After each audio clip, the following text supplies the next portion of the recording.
इसी के साथ आज के सत्संग की शुरुआत करते हैं और आज इनवाइट करेंगे अश्विनी शर्मा अंकल को। अश्विनी अंकल आए और सत्संग शेयर करें। गुरु जी के चरणों में कोटि कोटि प्रणाम और सारी संगत को नमस्कार। गुरु जी का मैं बहुत ही आभारी हूँ, धन्यवाद करता हूँ जो उन्होंने मुझे इस लायक, जो आज मैं गुरु जी का गुणगान गा रहा हूँ, उन्होंने मुझे इस लायक बनाया। ये जो लाइफ है, आवाज है, सब कुछ गुरु जी का है, उन्होंने ही दिया हुआ है। गुरु जी के दर्शन पहले हमारे एक दोस्त हैं, उनके घर हुए थे। तो उसके बाद 96 में मेरी मैरिज हो गई थी। मैरिज के बाद मेरी वाइफ को एस्थमा हो गया था। फिर बेटी का बर्थ हुआ, उसको भी एस्थमा हो गया। एस्थमे का जैसे कि सभी को पता है, इस दुनिया में कोई इलाज नहीं है। हम प्रैक्टिकल लाइफ में नर्क में चले गए थे। हर समय घर में डिस्टरबेंस रहते थे, प्रॉब्लम रहते थे। तो फिर हमें गुरु महाराज के चरणों में गए, उन्होंने हमें बुलाया। तो एक बार गुरु महाराज दुगरी आए हुए थे, तो बेटी 4-5 साल की थी। तो वहां पर जब बेटी कुछ भी खा लेती थी, जैसे कोई ठंडी चीज या कोई खट्टी चीज, तो उसको रेगुलर खांसी आती रहती थी। और 1 वीक हम रेगुलर मेडिसिन देते थे, लेकिन कोई उसका फर्क नहीं पड़ता था। ऐसी वाइफ का इतना बुरा हाल था, सारी रात बैठकर वो अपना सारी रात बैठकर निकालते थे। जब भी कभी उसको वॉशरूम जाना होता था तो आधा घंटा बैठकर पहले वो रोती थी, अगर मैं अपना पाँव नीचे रखूंगी तो मुझे सांस नहीं आएगा। कहने का मतलब हम दिन रात, कई बार रात को 2 बजे भी हॉस्पिटल जाना, काफी ज्यादा प्रॉब्लम में चले गए थे। तो उस गुरु महाराज का मैं बहुत ही धन्यवाद करता हूँ। ये मेरी जवान बहुत छोटी हो गई है उनका धन्यवाद करने के लिए। उन्होंने हमें इस बहुत बड़ी भीड़ से निकाला। उनकी ब्लेसिंग, उन्होंने हमें ब्लेसिंग दी। उनकी ब्लेसिंग से बेटी एक दिन दुगरी आए हुए थे, वहां लंगर कर रहे थे, तो दही की कटोरी उसको दी। तो हमने गुरुजी सामने खड़े हुए थे, तो गुरुजी को बेनती की, गुरुजी अब तो आप ही देखो, बे इसका तो अब काफी ज्यादा इसको प्रॉब्लम आएगी। तो शाम को गुरु महाराज का मैसेज फोन आया, आज वकील दी कुड़ी का कल्याण कर देता। संगत जी विश्वास करना, 20 साल हो चुके हैं, कभी भी उसको आज तक खांसी, बलगम, जुकाम कुछ भी नहीं हुआ। ये कौन कर सकता है जिसका इस दुनिया में कोई इलाज ही नहीं है? ये सिर्फ भगवान ही कर सकता है। गुरु महाराज हमारे भगवान हैं, उनको हम नमन करते हैं। हम बहुत किस्मत वाले समझते हैं, उन्होंने हमें बुलाया, अपने चरणों में बिठाया। ऐसी वाइफ को बहुत प्रॉब्लम थी, तो बहुत ज्यादा प्रॉब्लम थी। ऐसे गुरु जी की दृष्टि से अब वो भी 100% ठीक है। तो हम अब गुरु जी की मेहर से नरक से निकलकर स्वर्ग में हैं। हर रोज हम शुक्राना करते हैं, उनकी दया दृष्टि सभी के ऊपर बनी रहे, ये बेनती करते हैं। बहुत ही महाराज सभी संगत का कल्याण करते हैं जो उनके चरणों में आते हैं। गुरुजी हमेशा ही कहते थे, हमारी एक ही ड्यूटी है, हम कल्याण करने के लिए आए हैं। जो भी हमारे दरबार में आएगा उसका कल्याण होना ही होना है। ये हमारी अपनी सोच है, हमें समझ लगे हमें ना लगे, ये हमारा लेवल है, ये भगवान गुरु महाराज ने बनाना है। ऐसे हम गुरु चरणों में जाते रहे, वो हमें बुला लेते थे हमेशा ही। तो चंडीगढ़ और दिल्ली, चंडीगढ़ और पंजाब की संगत बंद थी, फिर भी हम उनकी मेहर से हर वीक दिल्ली चले जाते थे। कई बार तो संगत ने ये कहना भी आप तो दिल्ली शिफ्ट हो चुके हो, क्योंकि हमेशा ही कई बार 4 दिन गुरुजी वहां रख लेते थे। फिर हम बड़े मंदिर में रुक जाते थे गुरुजी के आदेश के मुताबिक। कभी किसी के घर भेज देते थे, कभी 1 दिन के लिए जाना तो 4 दिन रख लेना, कभी 4 दिन की तैयारी कर कर जाना तो उसी दिन वापस कर देना। ये उनकी अपनी लीला है, उनकी अपनी मौज है। तो ऐसे ही एक हमारी नॉन है, वो काफी बीमार हो गए थे, उनके जो फेफड़े हैं, लंग्स हैं, वो श्रिंक हो गए थे। तो उनको डॉक्टरों ने जवाब दे दिया था। उन्होंने सारे हिंदुस्तान में, सारे वर्ल्ड में इलाज करवाया, लेकिन आखिर में डॉक्टरों ने जवाब दे दिया, पीजीआई चंडीगढ़ ने, भी आपकी जो लाइफ है मैक्सिमम 2 दिन है, सॉरी 2 महीने है। तो वो बहुत घबरा गए, कहीं और ही चले गए, जाना था खन्ने की तरफ, चले गए रोपड़ की तरफ। तो फिर वहां से उनको जाकर पता, इतना वो घबरा गए। तो फिर उनको कहा गया भी आप हमारे गुरु महाराज के पास चलो, वहां पर हर प्रॉब्लम का गुरु जी अपनी ब्लेसिंग से इलाज करते हैं। लेकिन हम इंसान हैं, जब तक प्रैक्टिकल कुछ देख नहीं लेते, हमें विश्वास बहुत मुश्किल से होता है। वो जाने लगे, जब पहले दिन हमारे पास आए तो उनके हाथ में एक लिफाफा था। तो हमने कहा भी ये लिफाफा क्यों लेकर आए हो? कहते आपकी गाड़ी खराब हो जाएगी, मुझे इतनी बलगम आती है एक एक मिनट में। तो गुरु महाराज की इतनी मेहर समझिए, हम दिल्ली पहुंच गए 6 घंटे में, लेकिन एक बार भी उनको खांसी बलगम नहीं आई। ये गुरु महाराज की मौज है। गुरु जी हमेशा ही कहते थे भी आप मेरी मर्जी के बिना कभी भी मेरे पास नहीं आ सकते। अगर उनका हुक्म होता है तो ही हम अपने घर से निकल सकते हैं। तो बहुत बार गुरु जी की कृपा से गुरु जी के चरणों में हम जाते रहे। बहुत बार वहां हमें लंगर करने को मिला, हम बड़ा अपने आप को धन्यवाद करते हैं भी उन्होंने हमें अपने चरणों में लगाई रखा। वहां गुरु जी हमेशा उनकी जो वहां पर डिसिप्लिन था, वो ये था भी हम अगर आए हैं तो डायरेक्ट गुरु जी से हम लिंक बनाए, गुरु जी से हम डायरेक्ट शब्द सुने, क्योंकि हमें नहीं पता होता था हमारे लेफ्ट साइड पर, राइट साइड पर या आगे कौन बैठा है। अगर गुरुजी खुद चाहेंगे वो अपने आप किसी से मिला देते हैं, लेकिन बहुत लोग आते थे कोई रिलेशन के चक्करों में, कोई किसी चक्करों में। तो उस तो गुरु महाराज उनकी फिर जल्दी छुट्टी कर देते थे। ये उनकी अपनी मौज है। इसलिए आप भी हमारी तो गुरु जी के चरणों में यही थ्योरी है, जाओ गुरु जी के चरणों में बैठो और ब्लेसिंग लो और वापस आ जाओ। अगर हम महाराज के चरणों में डायरेक्ट लिंक रखेंगे तो गुरु जी हमें किसी भी संगत को अधूरा नहीं छोड़ते, हमेशा ही उनकी ब्लेसिंग आपके साथ रहेगी। ये पक्का दृढ़ निश्चय है। तो उसको जो मतलब कि एक पेशेंट को हम लेकर गए थे, तो हम बड़े मंदिर में रुकते थे। जो लंगर में वो खाता था, जैसे कड़ी वगैरह, ड्राई फ्रूट, गुरुजी प्रसाद देते थे अपने हाथ से। तो उसने कहना मुझे 20-20 साल हो गए, मैंने कभी कुछ नहीं खाया, मैं इतना बीमार रहता हूँ और मैं यहीं यहीं आकर खाता हूँ। लेकिन हम इंसान हैं। उसके मन में एक वहम आया भी चलो घर में मैं ड्राई फ्रूट खाकर देखता हूँ। वो काफी बीमार हो गया और उसको फिर ऑक्सीजन लगानी पड़ी।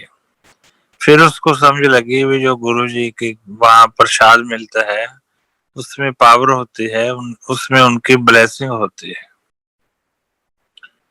ऐसे ही हम जाते रहे। तकरीबन 6 साल के बाद उसको एक बार पीजीआई हॉस्पिटल में जाना पड़ा। उसको कोई काम था वहां पर। तो काम करने के बाद वो अपने पुराने डॉक्टरों को मिलने चला गया। तो जब डॉक्टरों को मिला तो उन्होंने कहा, तुम कहाँ से आए हो?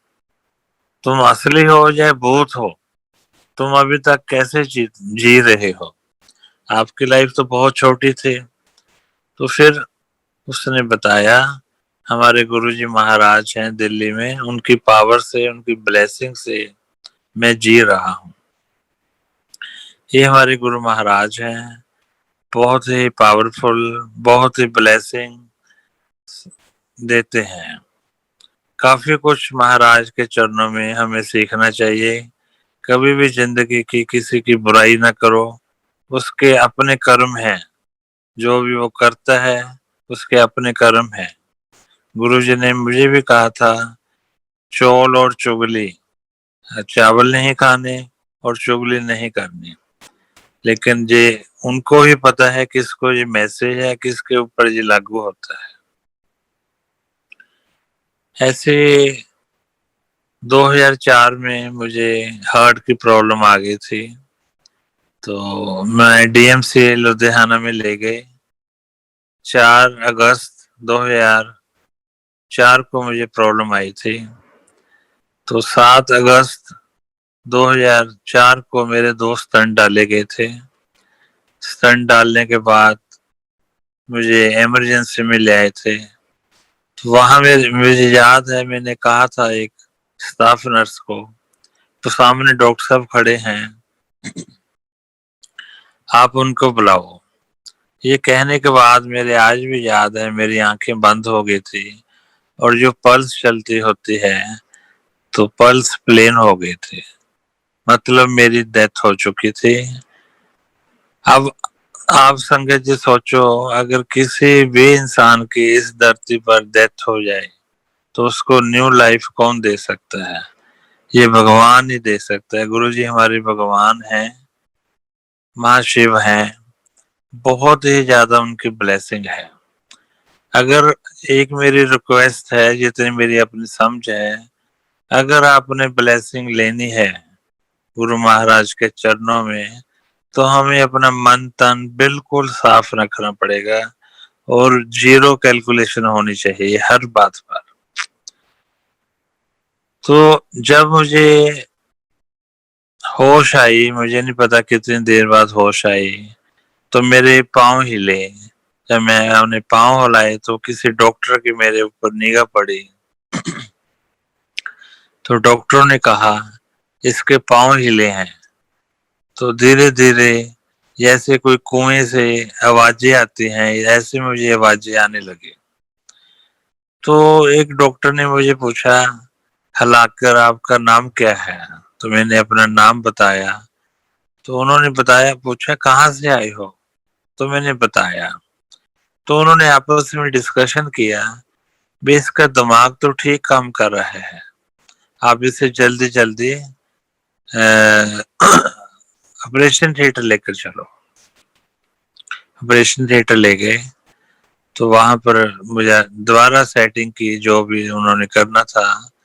तो जब मुझे वापस लेकर आ रहे थे तो एक डॉक्टर ने मुझे बताया, अभी आपने तो हमें बहुत ज्यादा डरा दिया था। तो नेक्स्ट मॉर्निंग जब मेरी फैमिली रिलेटिव वहां आए तो डॉक्टरों ने कहा, ये आपका पेशेंट 10,000 पेशेंट में से एक है जो इतने दूर वापस जाकर आया है, इतने दूर जाकर वापस आया है। ये गुरु महाराज की ब्लेसिंग है, उनकी ही कृपा से मैं आपके बीच आज गुरु महाराज का गुणगान कर रहा हूँ। तो ऐसे मेरा हार्ट बहुत वीक हो गया था। जब मेरा हार्ट बहुत वीक हो गया तो उसकी रिकवरी बहुत स्लो हो गई थी। इतनी स्लो हुई भी, मेरे पास जो भी पेशेंट आते थे वो रिकवर होकर नेक्स्ट स्टेप पर चले जाते थे और मैं वहीं था। एक दिन एक डॉक्टर आए, कहते, तू मेले विच आया होया, तू ठीक होके नहीं जाना। तो मैं क्या कर सकता था, मैं चुप, मैंने कुछ नहीं कहा। तो फिर गुरु महाराज तो हमारी अब भी सारी बातें बीच में बैठकर अब भी सत्संग सुन रहे हैं, उस समय भी सुन रहे थे महाराज। तो उन्होंने फिर एक संगत को, हस्बैंड वाइफ को मेरे खबर लेने के लिए दिल्ली से भेजा। तो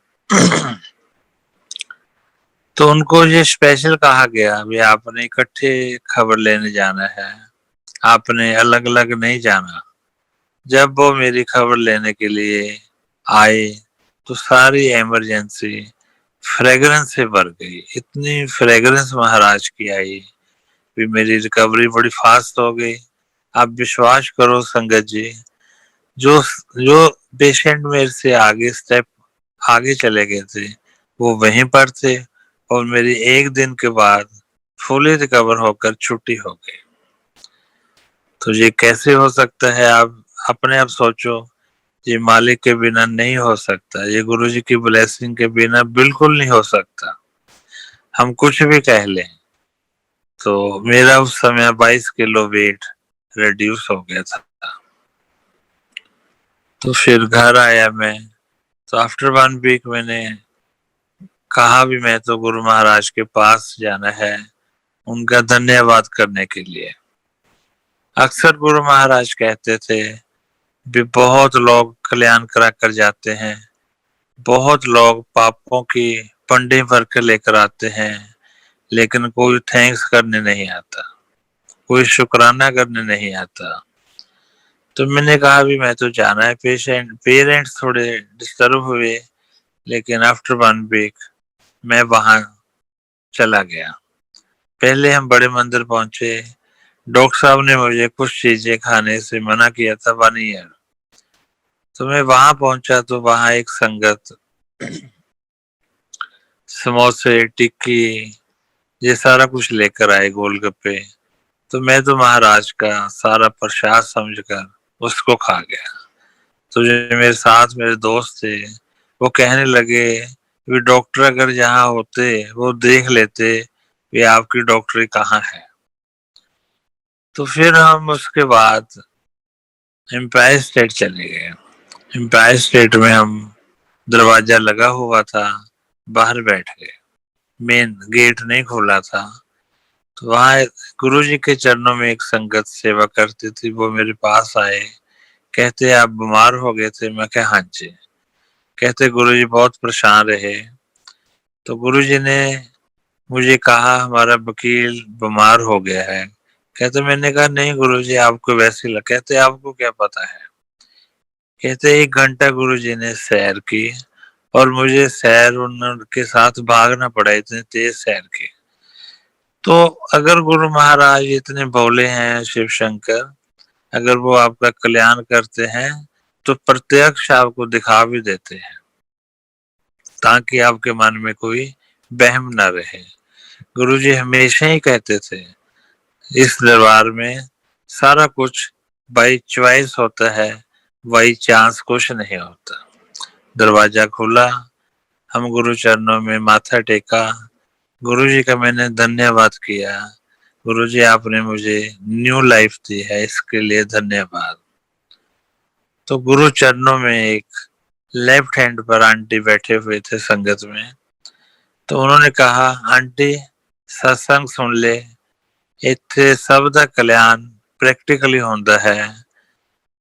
यहाँ पर सभी का कल्याण प्रैक्टिकली होता है, बातों से कुछ नहीं होता।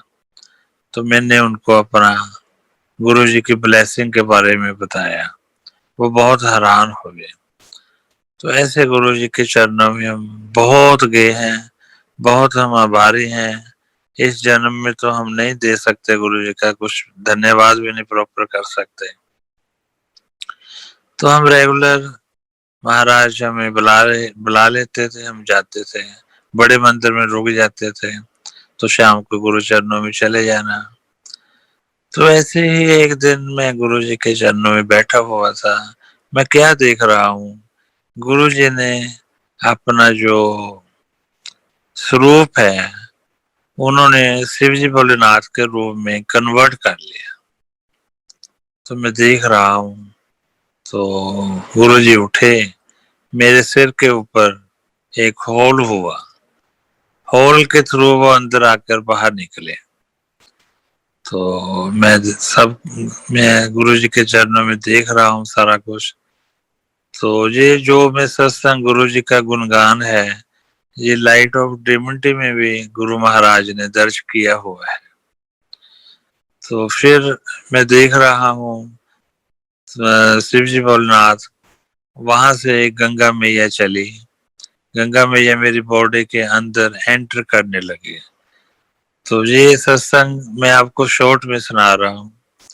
तो देखते देखते एक शिव जी भोलेनाथ ने एक शेषनाग को मेरी बॉडी के अंदर भेजा और एंटर कर गया। तो ऐसे ये रेगुलर ब्लेसिंग चलती रही और गुरु जी के चरणों में हम बैठते रहे रेगुलर जाकर। फिर हम बड़े मंदिर में चले जाते थे, तो दिन में वहां गुरु जी की कृपा से सेवा करने, शिवलिंग की भी सेवा करने जो ऊपर बना हुआ है, जैसे महाराज चाहते थे वैसे ही सारा कुछ होता रहा। तो एक दिन वैसे मन में आया भी आज हम पेट भर कर लंगर करेंगे। तो मैं बैठा बैठा वहां पर काउंट करने लग गया चपाती जो लंगर बन रहा था। वहां माली भैया और उनकी आंटी और सिंगला अंकल आंटी वो भी वहां सेवा करते थे। तो मैं 22 चपाती खा गया। पेट को थोड़ी सी प्रॉब्लम, थोड़ा सा लगा भी ज्यादा खा लिया। चलो, ये गुरु जी की लीला है, ये गुरु जी का ही सिस्टम है, ये गुरु जी की आवाज है जो सत्संग कर रही है। तो ऐसे गुरु चरणों में बैठा हुआ था, तो फिर गुरु जी ने मुझे बताया भी जो आपका 22 किलो वेट रिड्यूस हो गया था, वो मैंने आपका 22 चपाती करा लंगर कराकर उसको रिकवर कर दिया है।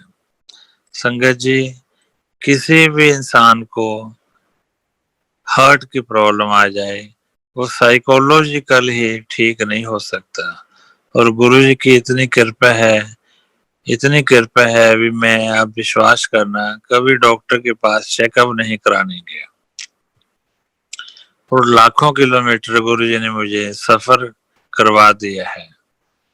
तो घूमता रहता हूँ, कभी पता भी नहीं लगता अभी मुझे कोई प्रॉब्लम आई थी।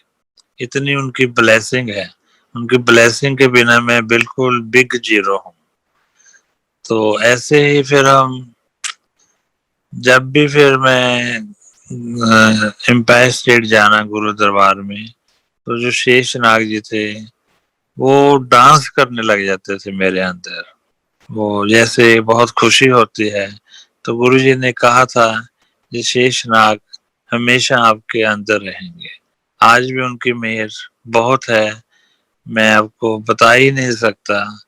अगर मैं उनकी ब्लेसिंग को संभाल कर रख लूं, यही बहुत है। उनकी बहुत ज्यादा ब्लेसिंग है। ऐसे ही फिर गुरु महाराज ने एक मोर का पंख लिया और मेरी बॉडी के ऊपर ओम नमः शिवाय लिखा। ये सब गुरु जी की महिमा है, ये गुरु जी की ब्लेसिंग है, इसमें मेरा अपना कोई रोल नहीं है। मैं तो उनका दास हूँ, मुझे तो उन्होंने सांस दिए हुए हैं, मुझे तो उन्होंने आवाज दी हुई है, इसलिए मैं उनका गुणगान कर रहा हूँ। तो ऐसे ही चलता रहा सिस्टम। तो बहुत उनका, महाराज का बहुत ज्यादा उनकी महिमा है। तो एक दिन मैं गुरु जी के पास तकरीबन हर वीक हम चले जाते थे उनकी मेहर से। तो मुझे एक बार कहा गुरु जी ने भी एक किसी का काम है, वो आपको मिलेंगे, आप उनका काम करवा देना। मैं कहा हाँ जी गुरु जी। तो हम नहीं उल्टाते थे क्या काम है, कहाँ काम है, क्या बात है। क्योंकि देखो उनको भी पता है भी इसका मन कैसा है और आगे जाकर उसका मन कैसे रहेगा। तो मैं कहा हाँ जी गुरु जी। फिर मैं उनको वेट करता रहा, वो मुझे नहीं मिले। तो 15 दिन के बाद एक मेरा दोस्त था, उसने मुझे बताया आकर भी रात हम 4 बजे तक गुरु जी के चरणों में बैठे थे।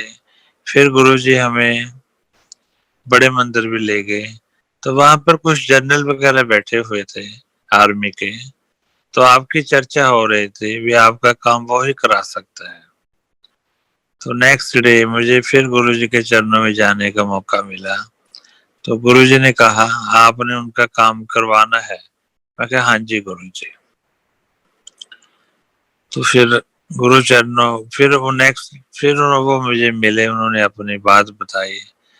तो काम गुड़गांव का था, लेकिन चंडीगढ़ से मुझे गुरुजी ने सेवा दी थी, मैं जाता था। फिर उन्होंने मुझे कहा हमारे जितने पैसे लगते हैं लग जाएं, लेकिन काम होना चाहिए। मैं कहा नहीं नहीं, मुझे पैसे नहीं, गुरु महाराज की ब्लेसिंग चाहिए। तो कई बार मैं अकेले चला जाता था। तो एक बार मैं वहाँ डीएसपी ऑफिस में गया। संगत जी आप विश्वास करना, मुझे वहां पर सलामी दी गई। मैं हैरान हो गया कि मैं तो कोई अफसर नहीं हूँ पुलिस का, ये क्या हुआ? ये सिर्फ गुरु जी की मेहर है, ये भगवान की मेहर है। तो हम जाते रहे बहुत बार। तो हमेशा ही जब जाना तो शाम को गुरु महाराज के चरणों में एम्पायर स्टेट चले जाते थे। तो गुरु जी हमेशा पूछते थे कैसे आना हुआ, तो उनको बताना, कहते ठीक है बैठो लंगर करो। तो बहुत बार हमें गुरु चरणों में जाने का मौका मिला। तो एक बार गुरु जी का जो लंगर प्रसाद था वो ज्यादातर पंजाब से जाता था। तो एक बार हमारी भी ड्यूटी लगी गुरु जी का वो ले जाने के लिए। तो हम लेकर जा रहे थे। तो जब जा रहे थे तो एम्पायर स्टेट पहुंचने के पास हमें हमारे आगे एक कार आ गई। कार इतनी जोर से हमारी कार के पीछे से टकराई, जो की थी वो बिल्कुल बिंगी हो गई 100%। तो मैंने कहा सारी गाड़ी टूट गई।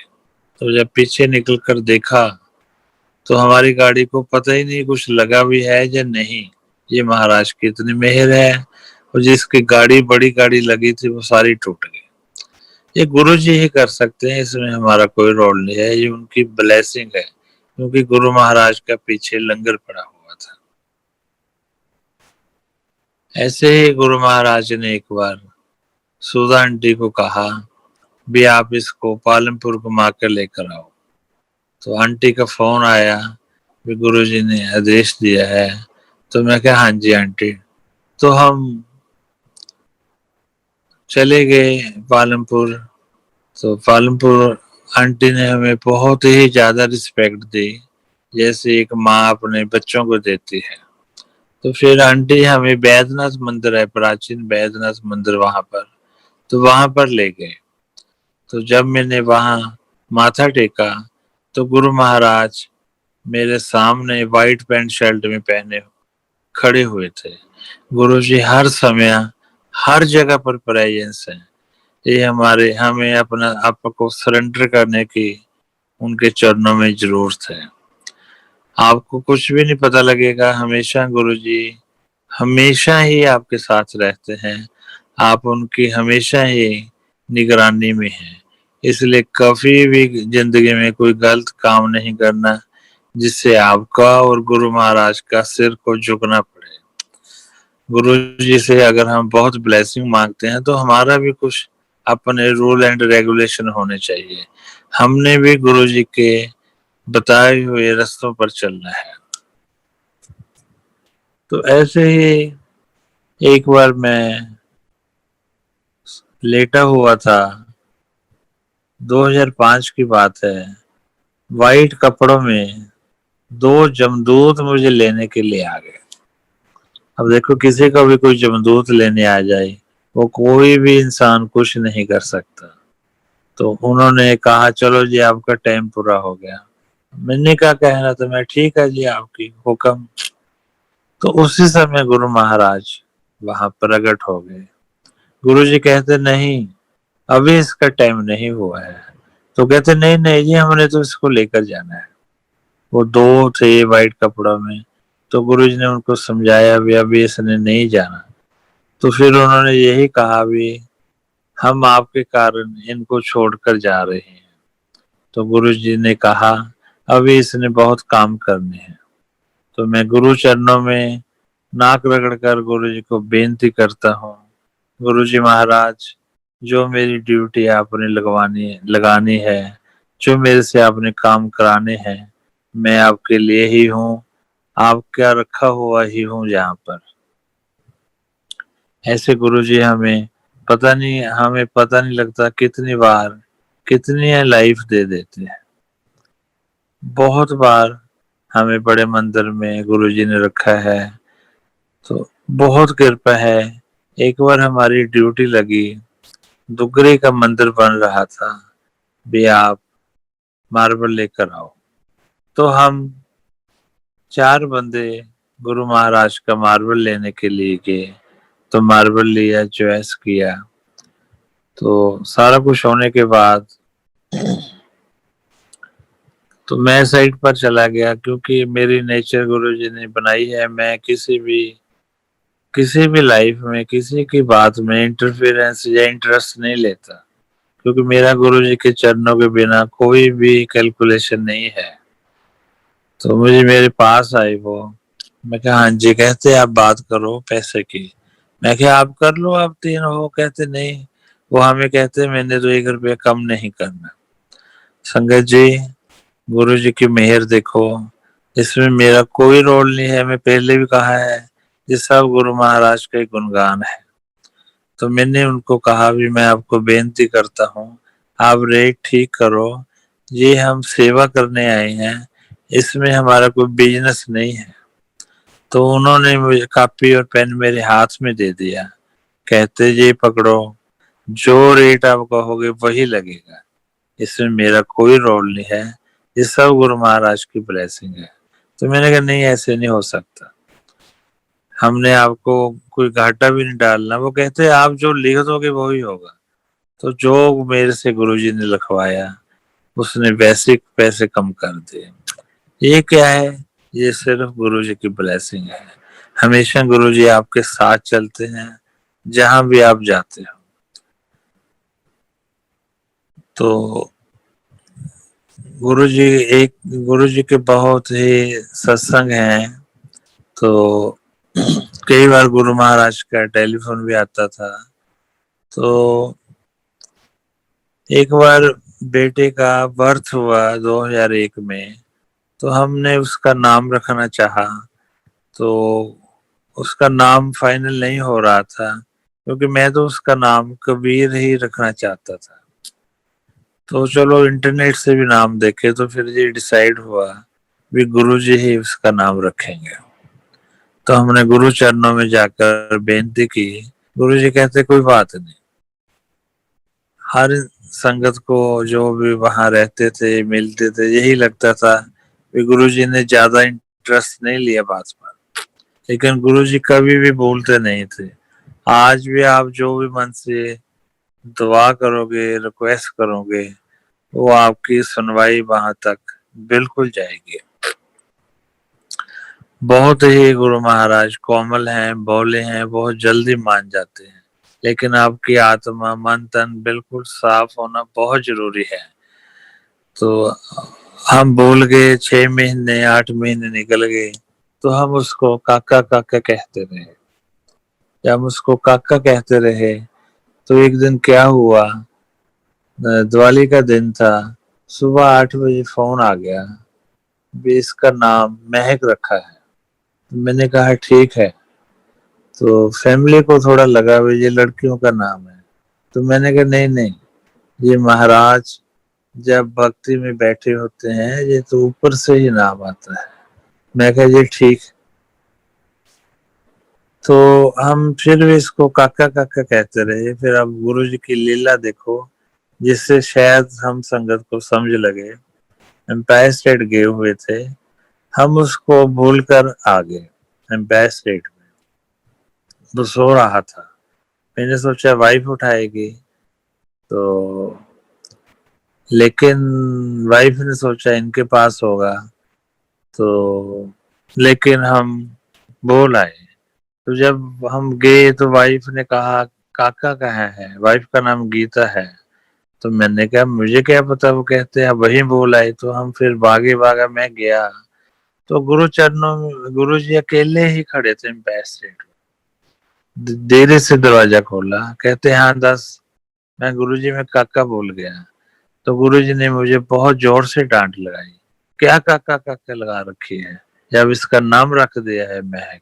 तो कहने का मतलब वो अपना दिमाग जब उन्होंने समझाना होता है अपने कंट्रोल में कर लेते हैं, नहीं तो शायद हम काका ही कहते रहते हैं। उसके बाद फिर हमने इसको महक कहना शुरू किया है।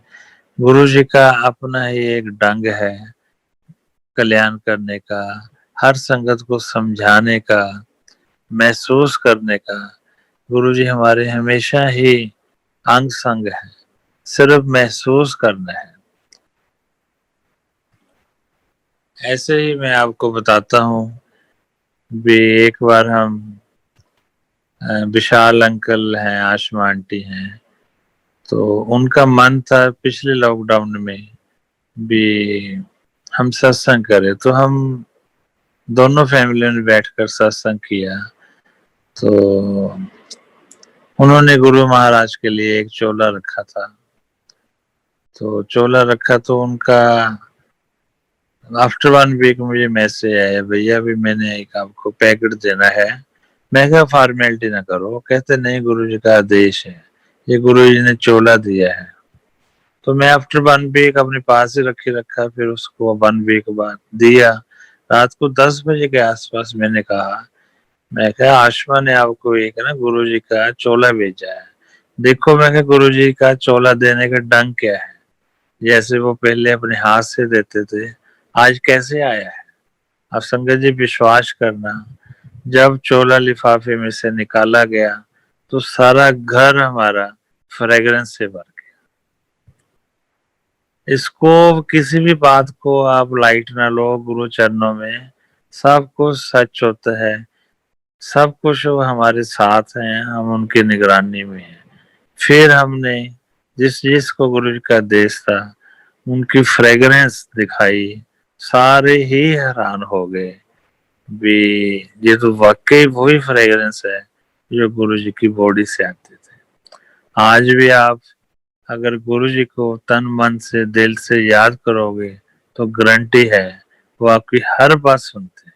बस यही रिक्वेस्ट है संगत जी आपको, गुरु जी के चरणों में समाये रखो। बहुत ही टाइम पूरा चल रहा है, संगत के ऊपर उनकी पूरी दृष्टि है, फिर भी जो हमारे फर्ज हैं उसके मुताबिक सारी बात का ध्यान रखो। और सत्संग है लेकिन अब तो मुझे याद नहीं आ रही, जितना गुरुजी ने करवाना था। धन्यवाद है और सारी संगत को प्रणाम। जय गुरु जी।